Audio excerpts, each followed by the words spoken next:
Now, we've just talked about the 4 things you can do with risk. Let's take a look at some of the controls that we can put in place as well. Now, we're not going to dig deep into controls because this isn't a CISP or a CASP or a CISA course. Instead, we really want you to understand 2 big basic types of controls that your organization can use.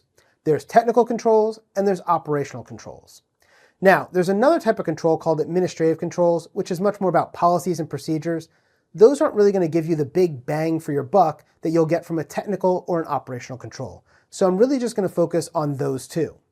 First, we have technical controls.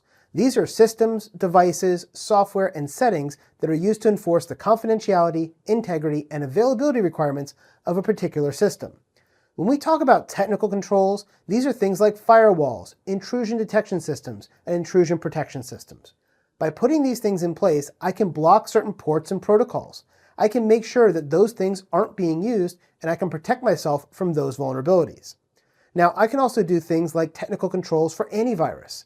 I can install antivirus in my endpoint security solution and then try to prevent malware or try to prevent bad things from happening on those systems. All of these technical controls are something that you're going to buy. You're going to buy a product, you're going to buy a service, you're going to buy a piece of software or a platform.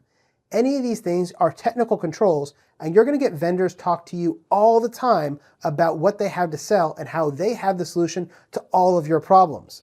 Now, as these salesmen are trying to show you things, you need to look at them closely. It's up to you to decide if they're good for your network and then decide to do a business case on them to see, are you going to spend your budget on that item? You have to make these choices because if I buy product A and not product B, I'm assuming some risk there. And if I buy product B instead of product A, there's risk associated with that too. You have these choices and you have to make these risk management decisions based on the controls that you're going to select and the ones you choose not to select. Now, the next group of controls that we have is called operational controls. Operational controls are the practices and procedures that we use to increase security. When we talk about administrative controls, these are actually a subset of the operational controls. When I talked about Amazon Web Services in our case study, we talked about the fact that the administrator followed a standard operating procedure, known as a SOP. He pulled out his card and he followed the directions step by step. That's the procedure that he's going to use. That's an operational control. Now, the way Amazon used it was one person had a lot of rights and could have made a mistake. How could we prevent that? Well, maybe we're going to use something like 2-person integrity, which means that the administrator has to be there and somebody else has to be there to verify the command before he hits the enter key. It's really easy to put a policy or a procedure under operational control, but now that we've doubled that cost of labor, because every time I want to do something, I have to have 2 people there to do it and approve it. So these are some of the things you have to think about when putting these policies and procedures in place. Now, other examples of operational controls can be things like conducting a penetration test. This is an operational control because it's going to help us figure out what vulnerabilities we have on the network from the inside or from the outside. Now, you can also use standard operating procedures, do things like password policies, and other things like that. Any of these policies and procedures and things that affect the way you operate your network is considered an operational control. Now, when I deal with password policies, this brings up an interesting thing.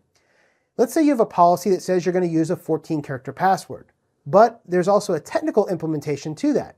There's this technical control that verifies that the passwords are kept to that length. So some of these things can actually blur across both lines. You have the policy in the operational side, but the implementation in the technical side. Now, more important than figuring out which bucket they really fall into is thinking about how you can solve any particular issue you have. So it's not really a technical solution or a policy solution. Sometimes it's both. Sometimes it's one or the other. Sometimes it's just changing the way you do business. It's going to be a practice or a policy. Sometimes it's going to be a procedure. There are lots of different ways to attack and solve a problem. You have to think about what's really going on and what's going to be the most cost-effective and the most operationally effective in your security system.